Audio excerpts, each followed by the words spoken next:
On February 9th of 2004, 21-year-old UMass student Maura Murray drove from her dorm in Amherst, Massachusetts to the White Mountains of New Hampshire. At approximately 7:27 p.m., Maura spun out her 1996 Saturn on a hairpin turn on Route 112 in North Haverhill. There has never been a credible sighting of Maura since. Maura is 5 foot 7 inches tall. She weighs 120 pounds, and she has brown hair and hazel eyes. If you have any information regarding Maura's disappearance, please submit it to us, the Murray family through their Facebook page, or the New Hampshire State Police Cold Case Unit. This is Missing Maura Murray.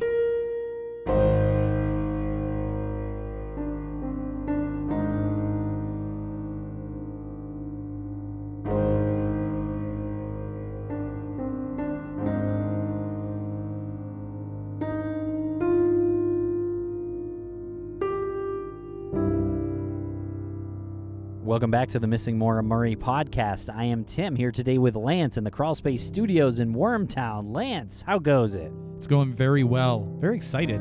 Yeah, well, there's a lot of exciting things happening. We have been promoting the American Crime Festival through this feed and on social media, so check that out, AmericanCrimeFest.com. It's a festival that we are co-hosting, and it's going to be in Wildwood, New Jersey, November 8th, 9th, and 10th, 2019. It's going to be a blast. Check it out, AmericanCrimeFest.com.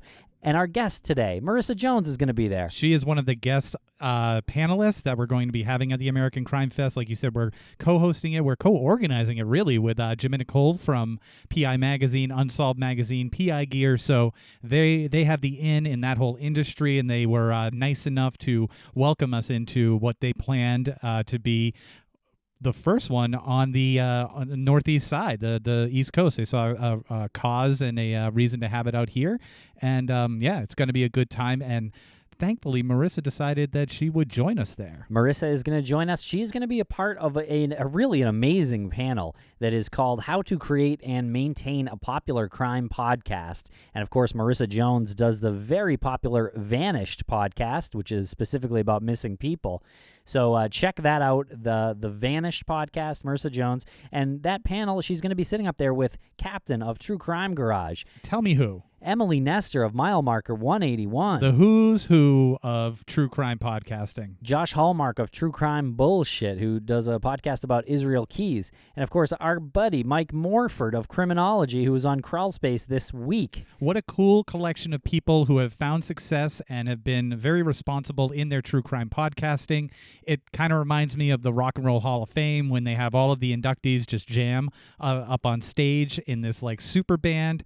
But if you go to this festival and you want to have a podcast, or you have a podcast, or you're not sure what to do with it, if you're nervous about it, whether it's true crime or not, check out this seminar, because they're going to give some really cool advice, and they'll have some questions and answers. And, even after, pull them aside, say, how did you do it? Captain, how do you afford a yacht, for example? And so please check that out at AmericanCrimeFest.com. And check out Marissa's show, The Vanished. In this episode right now, we talk about 2 disappearances that Marissa has recently covered on her show. One of them is the disappearance of Amy Scher from Cambridge, Massachusetts in October of 2002. And the other one is Deb Mello, who went missing from Taunton, Massachusetts in 2000. And both of those happened, like we said, in Massachusetts. So thank you to Marissa for sort of keeping it in our backyard, and we could have some sort of connection to those cases. Okay, so thank you very much for listening, and check out the Vanished podcast, and check out AmericanCrimeFest.com. Thank you very much.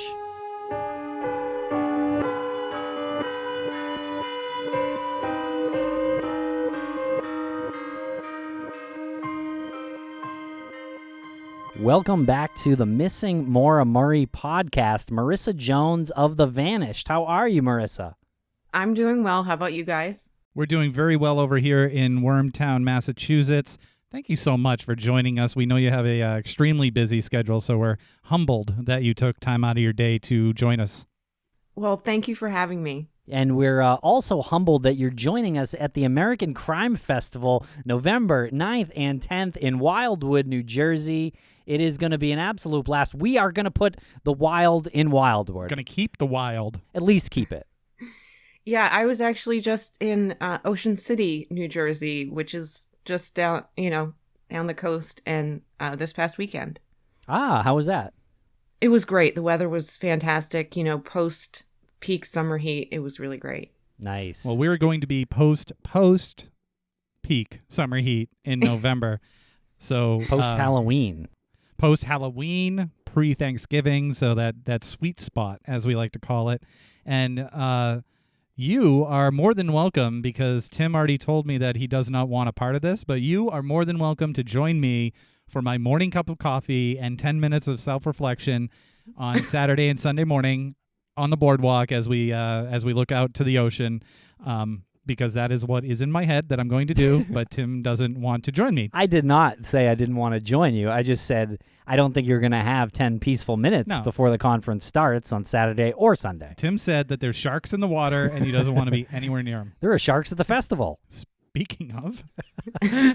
So Marissa, you're taking part in a panel that is called How to Create and Maintain a Popular Crime Podcast. And you're going to be there with Captain of True Crime Garage, Mike Morford of Criminology, Emily Nestor of Mile Marker 181, and Josh Hallmark of True Crime Bullshit. This is like a who's who. This is like when... It's like a super group. It's a super group. It's like Hollywood vampires. It should be fun. Yeah. Do you like all those people, or do you want me to cut any of them from the program? I'll cut them. I don't know all of them, but Okay. I'm interested in meeting them. I know I've met Josh and I've met Morph.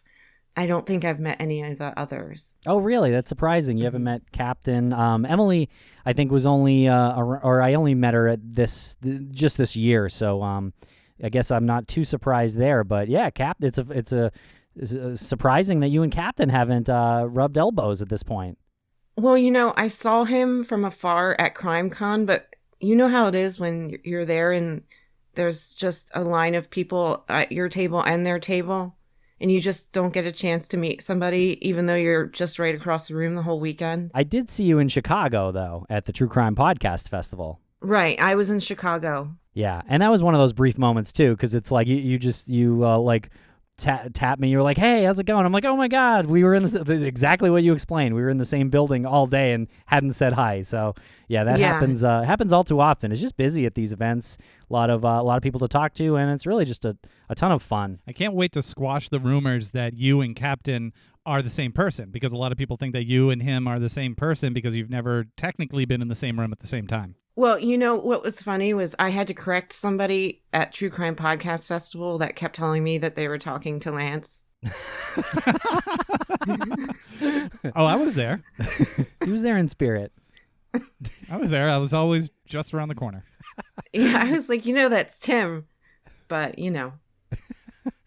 I introduced myself as Lance. I was just going to say, how did this even happen? I had a really cool jacket on, and I was like, people are not going to believe that I'm Tim because of the fashion game that I'm rolling out here at this festival. Were you wearing a side knife? Two side knives, one for each hand. But hey, we digress. We do. And Marissa, of course, you host the Vanish podcast, and you speak about missing people. And we wanted to discuss a couple of recent cases that you covered. And one of them specifically has to do with this local area, Deborah Mello. One that's close to us, really, like close to our hearts for the most part. We're very familiar with this, and we're really happy that you're covering this. Yes. So I covered her case a couple months ago. I think it was either at the end of 2018 or the beginning of 2019. Her brother-in-law contacted me. Now, he was her brother-in-law at the time. He's since divorced. He and Deborah's sister have since divorced. I guess I should say it that way. But he, from the very, very start, was just dedicated to the cause of finding Deborah. When you talk to people who knew Deborah, you could tell that she was just such a wonderful person. There was just people lining up to be interviewed for her episode because they loved her so much and missed her so much. And I believe that she was godmother to their children, her sister and brother-in-law's children. So from the very beginning, he kind of stepped up. And even though he and her sister have since divorced, he still is very dedicated to finding her. And he's kind of a bit of the family spokesperson, if you will. So he contacted us and we started doing interviews, and we spoke to him, her sister, actually 2 sisters, her sister-in-law, and her friend.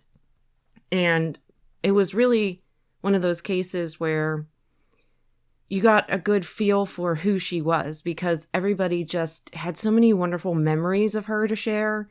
And you could tell that she just was there for people in her life. She was present in the lives of those around her. She was, her being gone, it has been devastating for them. So that's where I started with her case. Now, she disappeared in 2000 from Weymouth, but she's from Taunton. So her husband took her up to a dermatologist appointment where she bought some products. So she had a bag of products from her appointment. And he says that they start driving home and they get into an argument on Route 18, and that she gets out and leaves her purse and the bag of things that she bought at the doctor's office behind. Now, one thing that listeners pointed out is that no woman gets out of the car and storms off without a purse. Now, Deborah didn't have a cell phone. This was back in 2000. Not everybody had one. And if she was going to call somebody, she would have needed to call somebody to get a ride from there back home. She wouldn't have left her purse and had no way to, use a payphone. So that is suspicious within itself. Louis, her husband, goes home, gets a pizza for their kids. They have 2 kids. And then leaves and is gone for hours saying that he's looking for her. And that's the only time that he's ever looked for her since she disappeared. Here's a clip that Marissa pulled for us from her episode. This is Deb's friend, Lori. He was always looking for her. So if she would go out, say her and I, a lot of times we would go to Dunkin' Donuts and we would sit in the parking lot and just sit in the car drinking iced coffees and just chit-chatting. A lot of the times we would have our daughters with us and they would hang out. They were cousins, of course, and we would talk and just talk. We would see him drive by. And then a little while later, we'd see him drive by again. And we would make jokes about it because we knew he was just making sure she was where she said she was going to be. Same thing if we would go out and it started to get late. All of a sudden, he would be looking for her. He would be knocking on people's doors that she knew and things like that, looking for her. But it was very strange to me that when she went missing, he wasn't out looking because he was always looking for her. So the weekend before she went missing, we had gone out and we were in separate vehicles, but we met at the same place. And she had a friend with her and I had friends, and we were just all together at the same place. I left in my car to go home. She left with her friend in her car to go home. All of a sudden, I find out that he was out looking for her and he was knocking on the girl's door. And I'm not sure what the girl's name was, but he was knocking on her door wee hours of the morning looking for Deb and telling her that she better get home and that, she had no business being there and that kind of stuff. And she had ended up going home. Then it was just a couple of days, a few days. That was probably a Friday or Saturday night. So then it was just that few days later that all of a sudden they had an argument and she was missing. And then he went home, went to work the next morning, worked all day, went back home and never looked for her? No. Yeah, how old are the kids? They were younger. I forget their exact ages right now, but they weren't little kids, but they were old enough that the daughter was old enough to stay home with the son. So I think that she may have been like 13 or something, and he was a few years younger. I forget off the top of my head their exact ages at the time. Now, they're both grown, and we contacted them to do an interview, and they both declined. And it's one of those situations where they've lost one parent, then they were raised by the other parent, and I think they're in a situation where they don't want to lose both parents because they don't know for sure that he's the one responsible for her disappearance. So it's a tough situation when children are in that kind of thing with trying, having to side with one parent when they don't know what happened to the other. Yeah, and getting any sort of media attention, whether it's a podcast or a Dateline or one of those, I can't imagine what you would do as an adult now, 19 years later. You were 12 and 13 at the time. Like, what do you look at your life and then you think about the repercussions that could happen?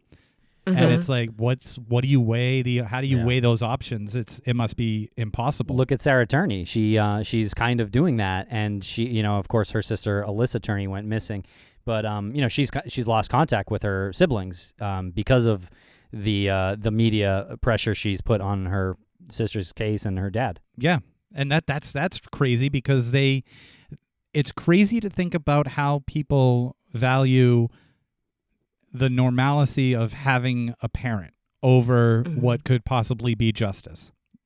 And in Sarah's case, that's what her siblings are doing. They would prefer to have a Thanksgiving with their dad as opposed to finding out what could be the horrible truth. And I'm sure it's similar in this case. Yeah, and I've seen cases where there's been one sibling on one side and one on the other, but they just don't talk about the case with each other because they want to maintain a relationship. It's really difficult for people. Yeah, we see it with Curtis Murray and Maura, and how a lot of people who have never had anything like this happen, maybe they've had a little bit of tragedy, but nothing to this extent, they think, if this happened to my sister, I wouldn't stop. I would take every interview. I would do everything that comes down the line to get the name out there. And Curtis summed it up really simply and said, I was 13. I was going to a new school. I was I was being a teenager, and I didn't really get it. It's a lot easier said than done. Yeah, and to say like you can instantly process that is, I mean, everyone's different. There's no way to say, well, here's your blueprint on how to deal with your missing sister or mother. Yeah, we say a lot. There's no handbook. Right. But there should be. There should be, and maybe some of these episodes that you're doing, Marissa, and maybe some of these Missing Maura Murray episodes, hopefully somebody can take something from it and a little bit from here and a little bit from there and put it together for their own situation. Mm-hmm. Definitely. I have a question about the argument in the car. Did he ever say anything about she left her purse behind because their argument was so intense that she just needed to get out of the car and she just took off and didn't think about it? Or was it sort of a forgetful thing? I don't think he's ever said why on that, but he did say that they were arguing over money, over the cost of the products that she bought at the dermatologist's office. So, and after that, he's really kind of shut himself off. He doesn't talk about her case, and when the media would try to approach him, he would just fly off the handle, and he's been very difficult to deal with. I mean, he didn't even report her missing initially for days on end, and he did some weird things. Like, so Deborah and her husband Louis both worked at Dunkin' Donuts. She ran the front end and he ran the back, right? So he was doing the cooking and she was running the front. And he told people, that their coworkers, that she was just homesick, that she wasn't missing. And so when Deborah's sister went in to ask if they could put up missing persons posters, the person working there said, she's not missing. Louis told us that she's just homesick. And the other weird thing is that her friends and sisters said that if she would ever come out with them to go get a drink or go dancing or go have coffee or whatever, that Louis would follow her and they would see him. Like they used to, her one friend said they would sit in the car and drink coffee and chit chat and gossip. And they would see him like coming around the block watching her and all this stuff. That's so creepy. And yeah, and they would just like make jokes about it, like, oh, there's Louis again. And other times, like when she would be out dancing, or say she went to a concert with her sister, these are all examples, that he would be going around knocking on doors of the people she was out with, seeing if she was there, and just would hunt her down to see who she was with, what she was doing. But then she goes missing, and he doesn't even bother to look for her. Oh, man. So he waited how long before reporting her missing?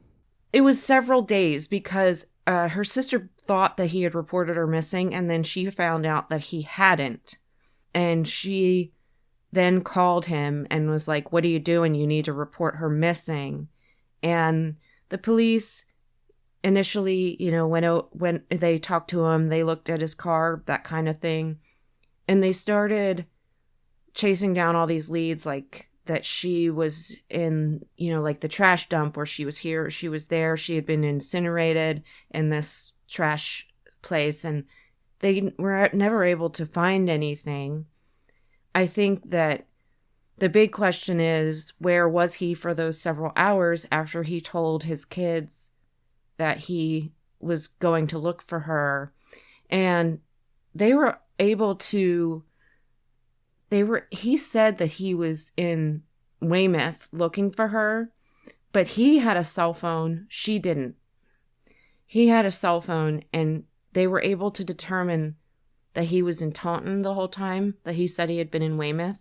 So that's based off of him making phone calls, or it's based off of the GPS on the cell phone? I think it's based off of him cell phone pings. Okay. Now, I don't know what that would have looked like exactly in 2000. Right. But that's what her family was told by the police back then. You said that they both worked at a local Dunkin' Donuts. Do you happen to know the name of the town that the Dunkin' Donuts was in? No, I believe it was in Taunton, but I could be wrong. I don't know exactly which location, and even if it's still there, but I believe that he does still work for Dunkin' Donuts, so he probably still works at the same one since they're franchises. And he, the other thing that was strange that he did right after she went missing was that he cleaned out all of her stuff and, told the kids that she wasn't coming back. And it just seems like he knew from early on that she wasn't coming back. And he has a history of this controlling behavior. He would say things like, if I can't have you, nobody will. And Deborah had been talking to people saying that she wanted to get a divorce. And we know that when a woman is leaving a relationship, it's the most dangerous time. And apparently they had talked about this divorce. This is from people she had told about the conversation. They had talked about it, and she said that she was giving him a certain amount of time to change, get himself together, whatever. And if things weren't better by that period of time, that she was going to leave. And her one sister lives in Hawaii, and she even said, why don't you just get the kids and fly out here, and you can do the divorce from here, and, I just want you to be safe. And apparently she had been considering it, but she didn't have solid plans that anybody knows of. So we don't know if, she could have told him in the car that day that, yes, she wants to proceed with a divorce. They could have just had a fight, who knows? But she was taking those steps and telling people that she was taking those steps to end the relationship. His behavior towards her was so volatile that her sister volunteered her to come stay with her. That everyone in the family knew how sort of knew his potential for his temper. Yeah, and her sister talked about a time early on in their relationship where Deborah was pregnant with a daughter. Now, let me add that Deborah was very young when she got married. She was 16, and her mom had to sign something for her to be able to get married. And so she was young, and then she was young when her kids were born, obviously. And her sister talked about a time when Deborah was pregnant, and she was over there helping them decorate the nursery. And Louis got really mad and started chasing Deborah around with a curtain rod. And she was so freaked out by it, her sister was, that she ran across the street and called her mother. And the mother came and picked both of her daughters up. And then over the years, when asked, Deborah said that, oh, he doesn't hit me anymore, he's better. But we don't know if that's true, because sometimes people, they don't want to talk about it. They have guilt and feelings about, what's happened in their relationship. So we don't really know if he continued to be violent or if, he stopped at some point. Well, I think it's safe to say, just looking at historically, Mm-hmm. men who are abusive in relationships typically don't stop. It typically escalates or just maintains a certain level, but most likely it was something that just kept getting worse and worse. And here is Deb's friend Lori again. By the time I met Debbie, a lot of the physical stuff that I heard about, a lot of that stuff, I didn't see because it was before I met her, a lot of it. He was more mentally abusive with her. He would do things like say he was going to kill himself, say things like, if I can't have you, nobody will. That kind of like manipulative. I'll give you an example. So he didn't like me because Debbie and I were very close.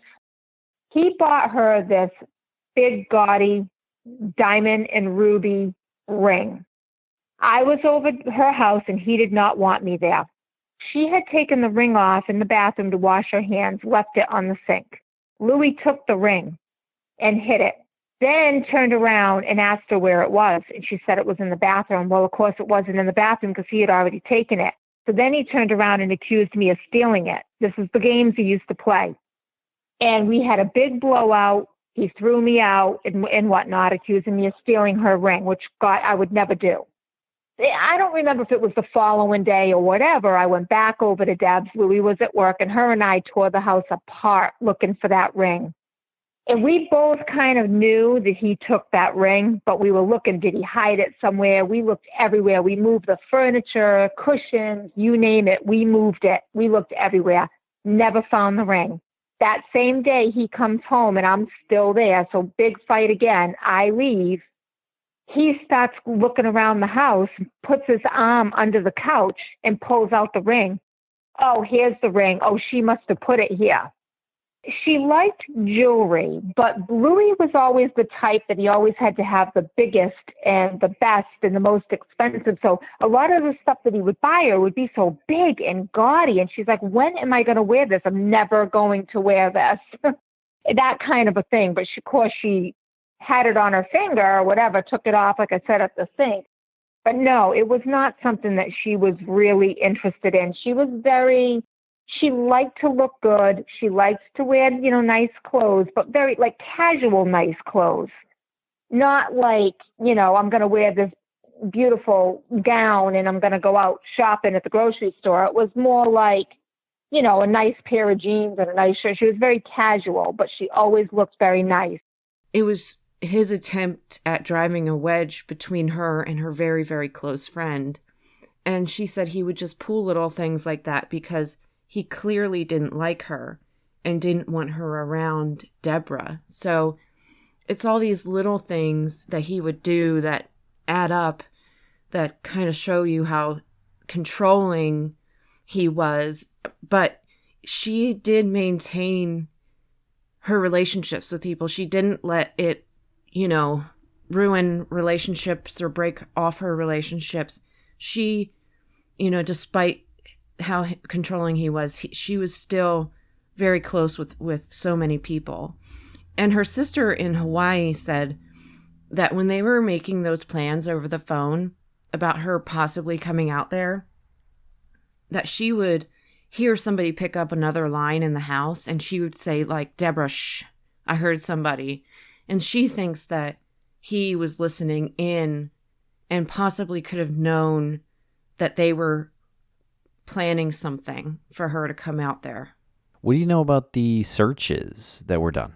Well, I know that all of those little leads where people were saying, you know, check this trash dump or check this air base, check here, check there. The police did check those places, but they've just never found any evidence of her anywhere. And it's just been one of those things where, you know, all that's missing is her and the clothes that she was wearing. And despite the searches, they've never found anything. I think it was in 2017, they did a dig, and it was funny. On the news, they were saying, oh, the police are digging here, and we don't know who they're looking for.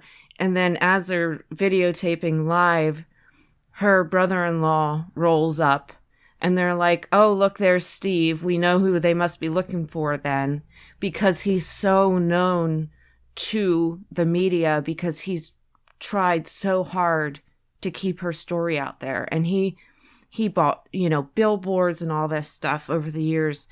And I do think from, you know, speaking with him, there seems to be some animosity there between him and Louis.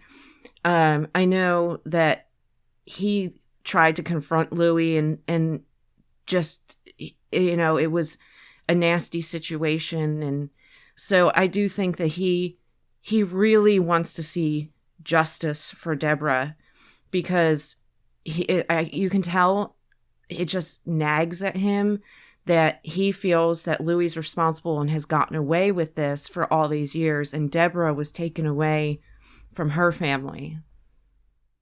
You were saying that there were searches that were done in landfills and dumpsters. Were these all coming in from anonymous sources, or was this from family members?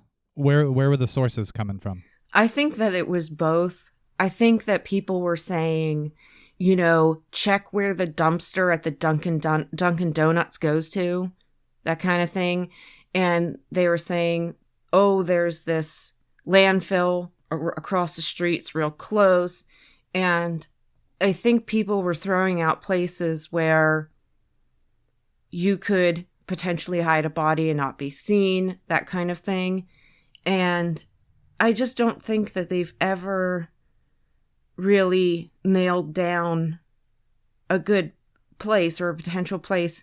Although if the cell phone records from back in 2000 are correct, then it would appear that Louis returned to Taunton from Weymouth after her appointment and then went out for several hours and stayed in Taunton. So, I mean, it kind of, if he is responsible, you think it would be somewhere in the area where she would be, but we can't really be certain.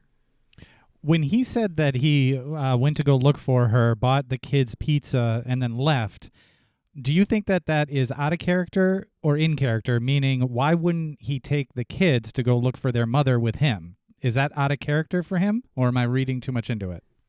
No, I don't. I mean, to me, it's odd, but I think, in my opinion, I think those hours that he was gone are really key, because initially his first story to police was that he was in Weymouth looking for her in the area where she got out of the car. And then you find out that he was never in Weymouth looking for her. So what was he doing? And it kind of makes sense why he would leave the kids there if he is responsible and was disposing of her body. So who knows? But I mean, that's what it seems like to me. But, you can't be certain on that because there's just never been any evidence recovered.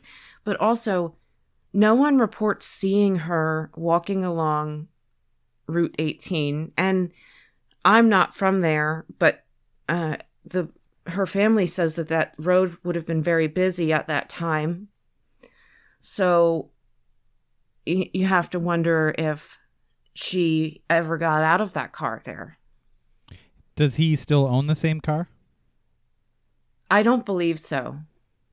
Have you had any contact with him, or do you plan to have any contact with him? No, we were not able to reach him.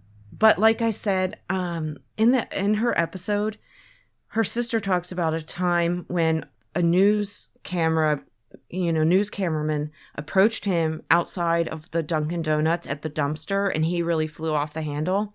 And he just doesn't talk to media about it. And he's really just shut that whole part of his life is completely out. And for somebody who would obsess over his wife being out having coffee in her car with a girlfriend and drive around and around the block, I mean, for him not to care and she just disappears, it's pretty telling, I think. I think so. Yikes. It's a tragic case. It really is. It's on the surface it looks like the story you hear a lot.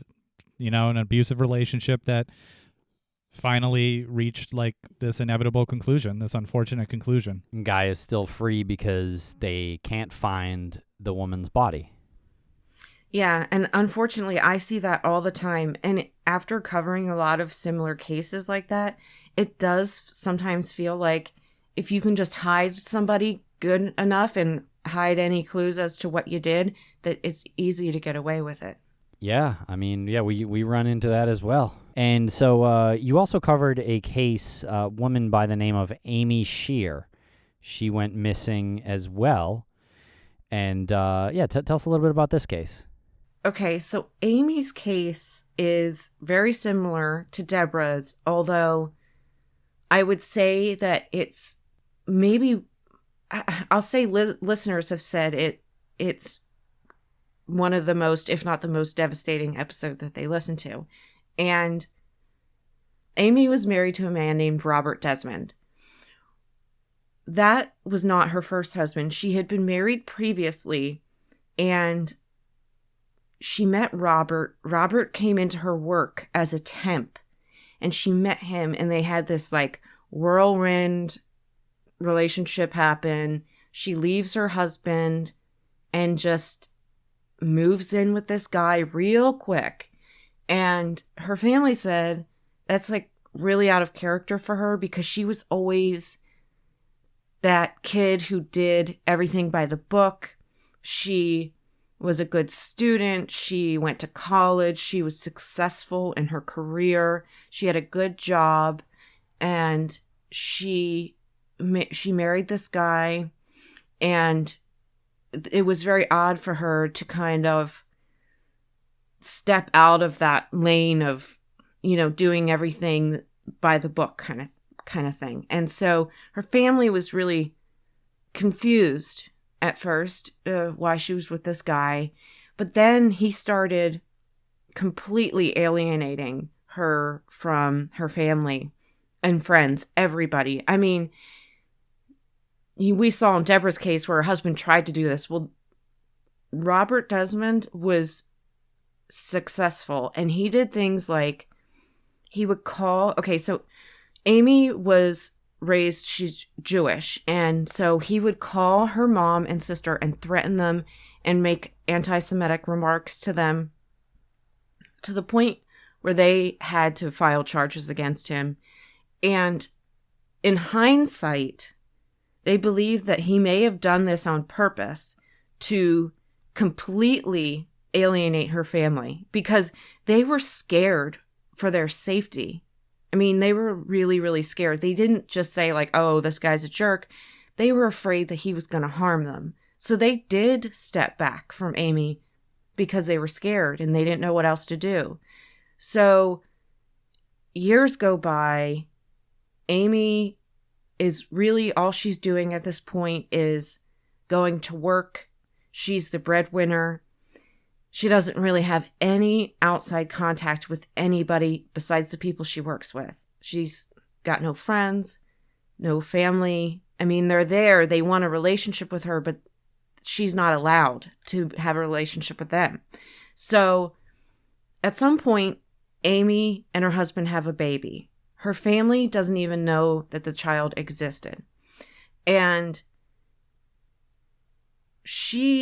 what happens is that her employer starts seeing signs of abuse. And they're not just subtle signs of abuse, they're extreme signs of abuse. Now, this is a clip that I had sent you. Yep. And after she disappeared, her boss wrote a letter to the police detailing the abuse that they had seen. At one point, they thought she had a broken leg. She came in dragging it, clutching onto the walls. She had bruises, her hands were swollen, things like that. And it was extreme and it was visible. And they tried everything they could to help Amy. When they thought she had a broken leg, they offered to take her to the hospital and she refused. And at first they thought, well, maybe she doesn't have the money. And so then they offered to pay for it and she refused. And so they believe that she wasn't allowed to seek treatment for her injuries. Yeah. Which makes sense. But so there's this catalyst with her case where her mother hires a private investigator to go out and find Amy to make sure she's okay. And so the private investigator locates Amy and has Amy's sister, her daughters, they send a picture of themselves and they write on the back a note to their Aunt Amy. And so the private investigator tracks Amy down at work and in the parking lot hands her these photos of, that the kids sent of themselves with the little notes. And Amy became visibly upset. And then she goes in to her office and she calls Robert. This is what they believe happened. They know she calls him and she's upset. And then she tells her boss that she wants to make a complaint about this private investigator approaching her. And they believe that was Robert told her to do that. Sorry, can I interrupt for a second? Was Amy still working at Leahy Clinic at this point? Right. She was working at Leahy Clinic, and that's who... Now, Leahy Clinic, they had... Not only did they try to help her when they thought she had a broken leg, but they also brought in counselors to help them deal with the situation. Apparently, her coworkers were so distressed because they were seeing all these visible signs of abuse. They put up signs in the bathroom saying, like with resources for domestic violence shelters, things like that. Oh, wow. And then her boss offered her, I believe, $10,000 to leave with her son and go underground. Wow. I mean, these people went above and beyond. And Leahy Clinic is a hospital itself. The one she worked in Burlington at Leahy Clinic. My mom actually worked at Leahy Clinic in Burlington too in the 90s. So she potentially even could have bumped into Amy or known her. But yeah, right. I mean, that is a hospital. I used to actually go to that hospital for checkups and stuff. Do you have any opinion on why authorities weren't reached out to after her boss offers her $10,000 to go underground and it was so obvious that she was being abused? No, I don't know why. I don't know. I mean, sometimes I think people are worried to get police involved or some people said, well, they should have called children, protective services because the child, and I can't speak for them as to why they didn't, but I think that they were trying to give Amy resources to do it herself, like on her own time and being okay with it.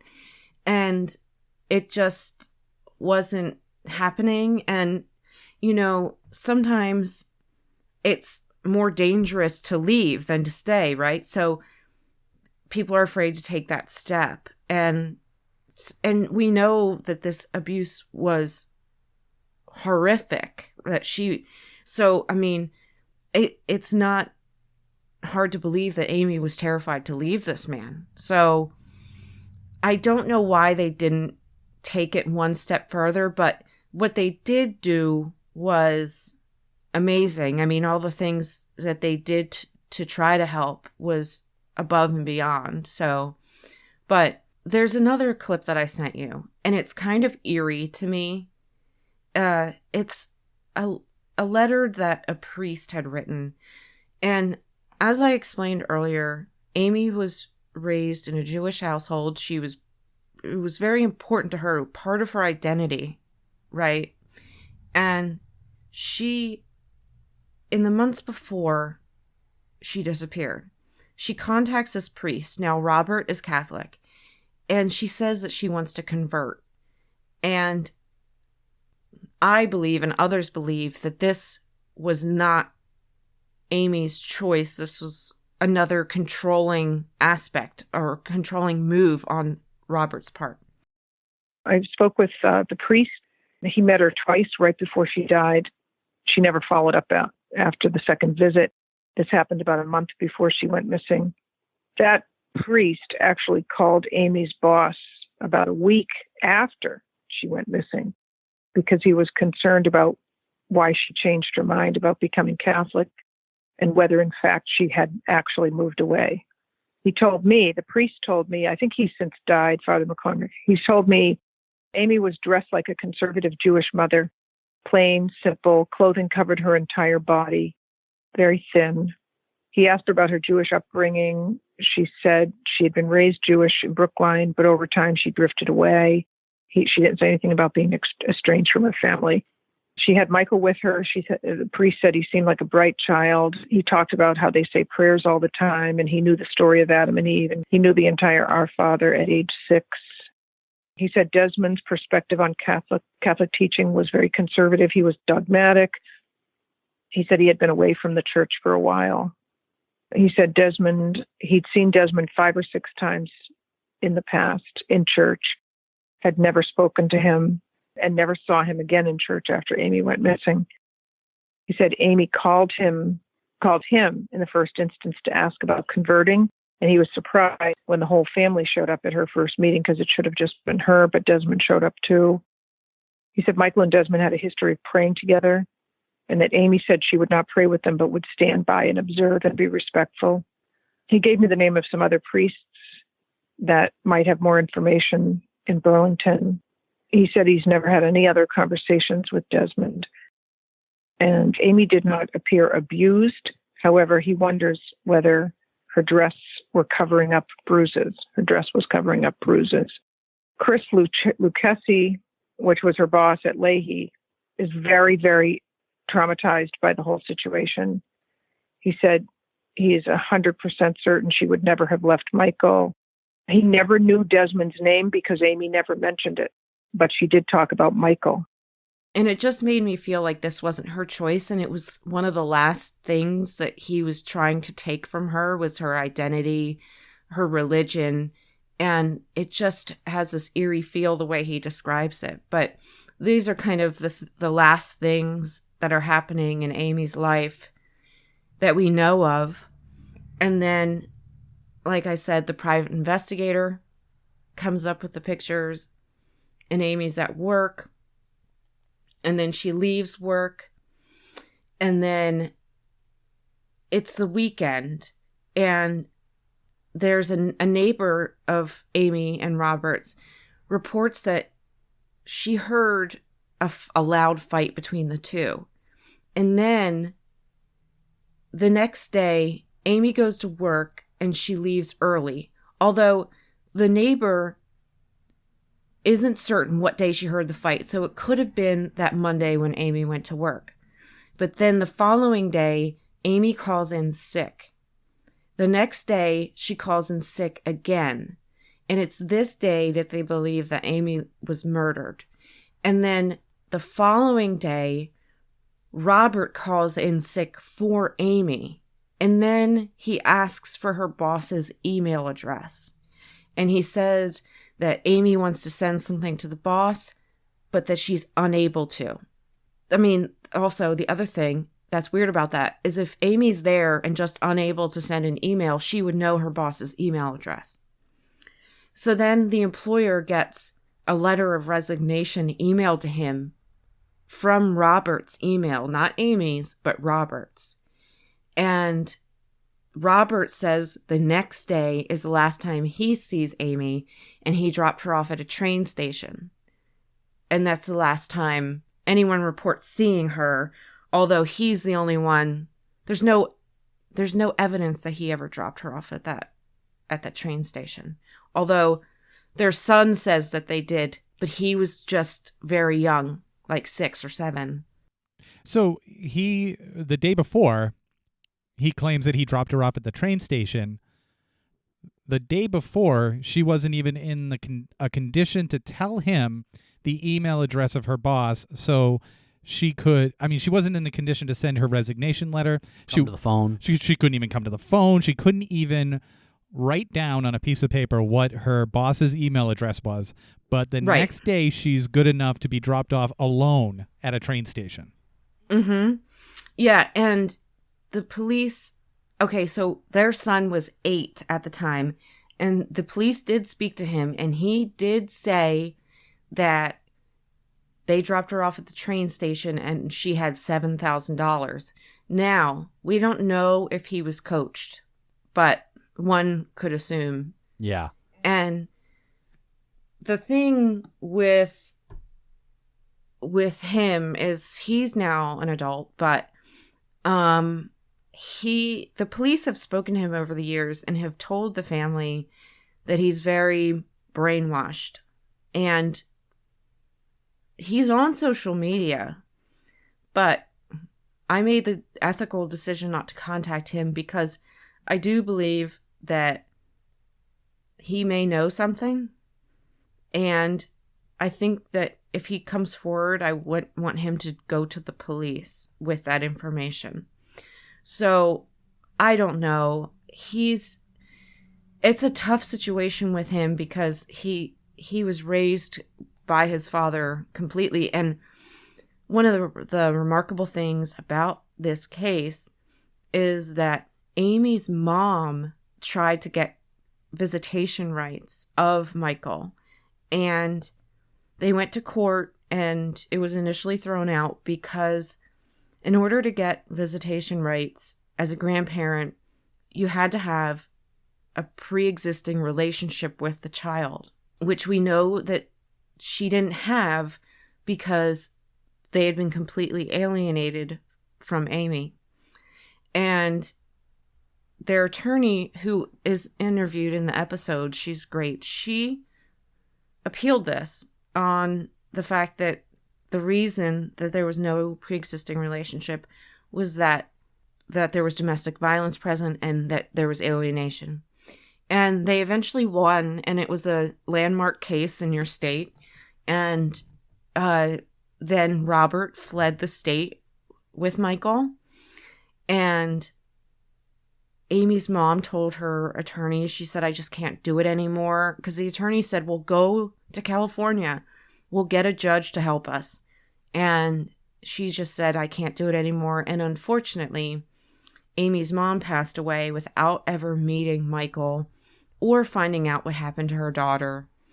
Amy's sister, Joni, is still searching for answers. She would love to have a relationship with Michael, but she's cautious about contacting him because she's worried about what he's been told about Amy and their family and, what his reaction will be because of the manipulation in that relationship. I mean, if you look at how Amy was, and can you imagine a child growing up in that situation? Who knows what his life has been like? So it's hard to say. But that that's kind of what has transpired after. But also, one important thing we didn't touch on is that when her employer contacted the police because they were concerned that the way that she resigned was not normal, and they were concerned because of the abuse they had witnessed, the police went to Amy and Robert's house, and Robert just gave that story about the train station, and they were like, oh, okay. And nothing else was done until her mom contacted the private investigator again to go check up on Amy again, and the private investigator couldn't find her anywhere. So the family reported her missing, but it was 18 months after she had disappeared. Wow. My God. What another tragic case. Oh. Man, Right. Yeah. And the other thing about that is, by the time they were able to search the house, he had sold it. And the person who bought it was an architect who just gutted it down to the studs. What was the intent after he sold it? Were people waiting to go in there and search? I believe he sold it prior. There's a neighbor of hers who also worked at Leahy Clinic, and she was a nurse. And she reported smelling burning flesh. And she said, because I'm a nurse, I know what that actually smells like. She said she reported smelling burning flesh after Amy disappeared. And they wanted to search in that house, but by the time they realized Amy was missing, and by the time they got a search warrant, it had been sold and gutted and then remodeled completely. So any evidence is really thought to be gone with that remodel. That's incredible. You can hypothetically, this is all alleged, hypothetical. You can kill your wife, have the worst alibi, the worst cover up. You can possibly dispose of the body in your own fireplace, and for some reason you can still get away with murder. Yeah, and also and a history of violence. Yes, that's what I was going to say. Have such an egregious history of violent behavior towards your wife. Yeah, it's not like people didn't see this coming.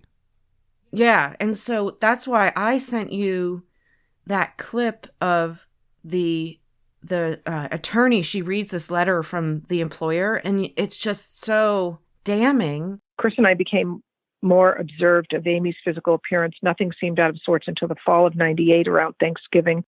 From late November till after Christmas, Amy was constantly coming to work hurt. Her glasses were broken. Her hands were swollen. The same thing occurred the following year, also around the holidays. Amy's attendance was always in question. She was often out for several days at a time. When she would return, usually saying her son was sick, it was her that was actually hurt. I can remember all the horrible conditions. One event had Amy coming to work, dragging her leg behind her, clinging to the walls and grimacing in pain. I offered to help her. Of course, I asked what happened. She said she had been thrown from a horse while visiting her sister. This is the first time I ever heard her talk about any family other than her son. She never mentioned her husband by name or any kind of reference for the 5 years I worked with her. I offered to take her to our emergency room for treatment. She said no. At first, I thought the copay was the issue, and I offered to pay the copay, but she refused. I was very concerned. I called the nurse manager to come to the office and see if she could give her some help. The nurse approached her at her desk, and Amy refused help, saying she was okay. I got her a key to use the handicapped lift and parking area in front of our building. She continued to grab onto anything she could for support, including the side walls of the cubicles. After several days, she showed up with crutches that were for a child. After struggling with small crutches, she showed up with adult crutches. Amy never fully recovered from her injury and limped very noticeably from that day on. She always wore very thick, heavy blue knee socks, and you could detect a brace or support device of some sort under the socks. I believe Amy's leg was broken, and I never believed that a horse threw her. During Amy's employment, her injuries were so obvious that many people in our building would approach Amy and ask if she was okay. Could they get her some help? One woman put battered women's brochures in the ladies' bathroom and in everyone's office mail slots. Amy would never own up to the abuse. She had the knuckles on her hands were very large and swollen. Her hands were also scratched and swollen. She had burn marks on them, would look to be from a cigarette. When I would go to Amy's cubicle to discuss work, she would keep her hands under her desk. If she was showing me something on her computer, she would type quickly, then hide her hands. On one occasion, she couldn't type because her hands were too swollen. She didn't offer any reason, and I didn't press. Shortly after the leg injury, Amy appeared bruised often. We called in counselors to help us, and the other employees tried to understand what we could or couldn't do to help her. I remember the counselor saying that when the bruises were visible, the worst was coming. She told us when the bruises are visible, the abuser doesn't care anymore. These are just, observations by people who saw her for 5 years. And this person is correct that abusers try to hide it from the world. But once they stop hiding it from the world is when you're most likely to see a woman die because they no longer care if people know. The priest was so concerned, like he had a weird feeling about it, about the whole thing, that he contacted Amy's employer after she didn't show up again, and he was concerned. And to have that kind of weird feeling is telling to me also, as a priest who probably has people come in and never show up at the church again, ever, Sure. So the whole thing is, that story, I don't know how he's gotten away with it. I understand there's no physical evidence, but man, is there a mountain of circumstantial evidence. Yeah. Where is he? He's in California now? He's still alive? He has moved from California, and then he's moved to the South and back and forth. And I was not able to find contact information for him. He is basically an off-the-grid kind of guy. Now, I did find the son, but his dad, I don't know where he is exactly right now. But after Amy disappeared, he really kept a low profile. And, it just screams that he had something to do with her disappearance. And I do have a distinct feeling that the private investigator coming over and the family contact, and then her calling him, and then she's very upset, and then the neighbor hears a big fight in the days after this happened, and then all of a sudden she's too sick to come to work. It just, to me, it just seems like maybe that event, that private investigator contacting her after all those years of not having any family contact, may have sparked some huge fight or something like that. It may have enraged him. Ugh, so tragic, Marissa. My gosh, and they are similar. And yeah, I know it's such a theme that we've been talking about a lot lately, internally, that it just seems like it's too easy in some cases. Over and over again. And I asked that question earlier about why didn't people call the police when something was so clearly happening. There were so many moments where she was obviously being abused, but I'm talking about it from, being an adult in 2019 and being hyper aware of this. But in 1994, 5, 6, 7, that I feel like it was almost a time when it was, like you said, they were giving her all of the hints and all of the suggestions for her to fix it on her own. And I don't think people were as educated enough in that sort of psychology to realize that you can't fix it on your own. You have to intervene, and you have to make sure that law enforcement knows about this, or else it just escalates. It always escalates. It's hard to say. If that were happening at your work, there's sometimes people have this thing where they don't want to get involved. They're like, that's not my business, or they're uncomfortable bringing it up to the person, or it feels kind of like a confrontation just asking about it. And it's one of those situations where it's hard. I think it's hard to know exactly what you would do if the person's not really confiding in you. You're just seeing it and you're like, what do I do? How can I help? But not make this person uncomfortable at the same time. Well, you do a great job with what you do, and there's a lot to be said for that.